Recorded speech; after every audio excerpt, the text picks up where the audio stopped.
Priority scheduling is a way for an operating system to decide which program gets to use the CPU next based on a priority number that each process carries. Think of a school cafeteria line where some students have a special permission slip that lets them cut ahead of the line. The intuition is simple. The more important or urgent a job is, the sooner it should finish. This is needed because not all work is equal. A system control task that must stop a machine from overheating should not wait behind a background email checking program. By giving higher priority to crucial jobs, the system can meet real-time deadlines and keep important services responsive. Priority can be given in two main ways. Static priority: the priority number is set once when the process is created and never changes. It is like giving every child a permanent ticket that says red or blue. The OS decides the ticket color based on factors such as the program's type, system versus user, or the user's choice. Dynamic priority: the priority can grow or shrink while the process runs. This is similar to a game where a child who waits a long time gets a fast pass that moves them forward. Dynamic priorities are often based on recent CPU usage. A CPU-hungry process may get a lower priority, or waiting time. A process that has waited long gets a higher priority. Important system versus user: interactive versus batch. Deadline real-time tasks need higher priority. Resource consumption processes that use a lot of CPU may be lowered to keep the system fair. Aging increase priority the longer a process waits to avoid starvation. In priority scheduling, there are two ways the CPU can switch from one process to another. Preemptive priority scheduling: if a running process has lower priority and a higher priority process becomes ready, the CPU immediately takes the running process away and gives it to the higher priority one. Imagine a fire engine siren: if a fire truck arrives at a busy road, all other cars must step aside right away. Non-preemptive priority scheduling: once a process starts running, it keeps the CPU until it finishes or blocks. For example, it needs I/O even if a higher priority process arrives. It must wait until the current one gives up the CPU. This is like a line at a coffee shop where once you start getting your drink, the barista finishes you before serving the next customer, even if that next customer has a VIP card. The choice between them trades off responsiveness. Preemptive is faster for urgent jobs against overhead. Preemptive needs more context switch work. When a low-priority process never gets a chance to run, we call this starvation. It is like a child with a regular line ticket who always sees people with fast passes cutting ahead, so they never reach the front. Aging is a common fix. The system slowly raises the priority of waiting jobs the longer they stay in the queue, guaranteeing that everyone eventually gets service. Priority ceiling limit: how low a priority can drop, preventing extreme starvation. Round robin: within the same priority, share CPU time among equal priority jobs, so no single job can dominate. Hybrid scheduling: combine priority with fairness policies such as multi-level feedback queues, where a job can move to a higher priority queue after waiting too long. Explanation: to measure how well priority scheduling works, we look at waiting time, which is how long a process sits in the ready queue, and turnaround time, which is total time from arrival to completion. Formulas: waiting sub I equals turnaround sub I minus burst sub I turnaround sub I equals completion sub I minus arrival sub I. Average waiting time equals open parenthesis sigma waiting sub I close parenthesis divided by n. Average turnaround time equals open parenthesis sigma waiting sub I close parenthesis divided by n. Sample calculation: suppose we have three processes arriving at time 0 with priorities 1 high, 2, 3 and burst times 4, 3, 2 units. Step 1. The CPU picks the highest priority, P1, first and finishes at time 4. Step 2. Next highest P2 runs and finishes at time 7. Step 3. Finally P3 runs and finishes at time 9. Process 1. Arrival 0, burst 4, priority 1, completion 4, turnaround 4, waiting 0. Process 2. Arrival 0, burst 3, priority 2, completion 7, turnaround 7, waiting 4. Process 3. Arrival 0, burst 2, priority 3, completion 9, turnaround 9, waiting 7.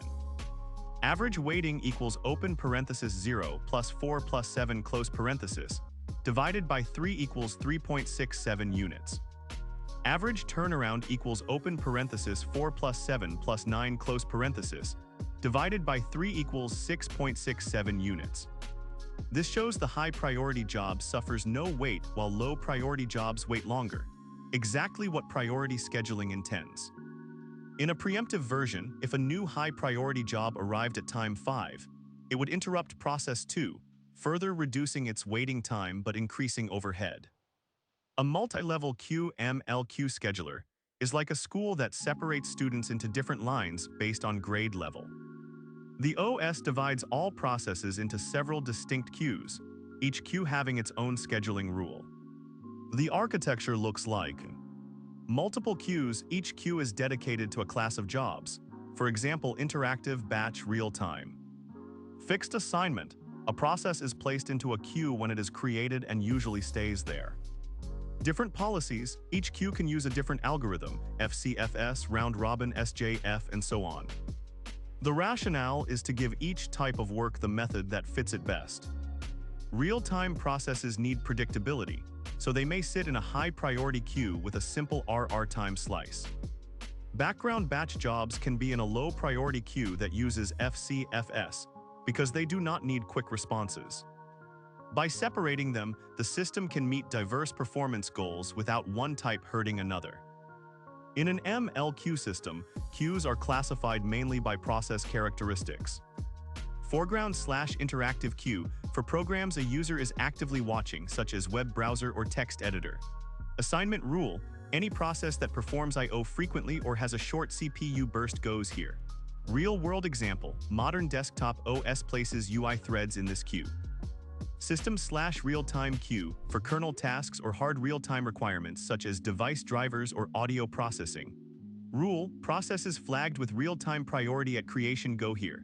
Example: a CNC machine controller. Background/batch queue for jobs that run when the computer is idle, such as virus scan or backups. Rule: processes started with low priority or that request nice values go here. Example: nightly backup service. Student-level queues in educational labs. Each student gets a separate queue to guarantee fairness. These classifications let the OS apply the most suitable scheduling policy to each group, similar to how a supermarket has separate express lanes for customers with few items and regular lanes for shoppers with full carts. Inside each queue, the operating system can use any familiar scheduling algorithm. FCFS, first come first, served the simplest rule: the first process that arrives is the first to run good for a low-priority batch queue where fairness is more important than speed. RR round robin: each process gets a small time slice quantum and then goes to the back of the line, ideal for interactive queues because each user-visible program gets regular CPU time, making the system feel responsive. SJF, shortest job first, the process with the smallest remaining CPU burst runs. Next, this reduces average waiting time and works well in a background queue where jobs are known in advance, for example, printing a list of files. The choice is made per queue, not per process, so a system may have an RR policy for the interactive queue, FCFS for the batch queue, and maybe a preemptive priority policy for the real-time queue. This layered approach lets the operating system fine-tune performance for each type of work. When the OS has many queues, it also needs a rule to decide which queue gets the CPU next. This is the inter-queue scheduling policy. Common strategies include strict priority among queues. Higher-level queues, for example real-time, always run before lower ones. If a real-time process is ready, the CPU never goes to the interactive or batch queue. This mirrors an emergency room where critical patients are always treated first. Round robin among queues. Each queue receives a turn for a fixed time slice, then the next queue gets a slice. This gives lower priority queues a chance to run, preventing total starvation. Weighted fair queuing. Each queue gets a share of the CPU proportional to a weight, for example 50% for interactive, 30% for system, 20% for batch. Transition rules describe whether a process can move between queues. Fixed assignment MLQ. Processes never move, simpler, predictable. Feedback-enabled MLQ. A process that uses too much CPU may be demoted to a lower priority queue. A process that waits long may be promoted. This is like a school where a student who finishes assignments quickly moves to an advanced class, while a student who falls behind gets extra help in a remedial class. The combination of intra-queue and inter-queue policies gives the OS great flexibility to balance responsiveness and throughput. Explanation: to decide whether to use simple priority scheduling or a more complex multi-level queue. MLQ, look at these performance metrics.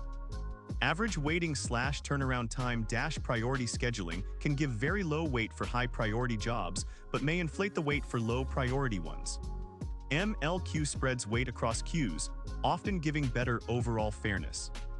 CPU utilization - both schemes can keep the CPU busy, but preemptive priority can cause extra context switches, slightly lowering utilization.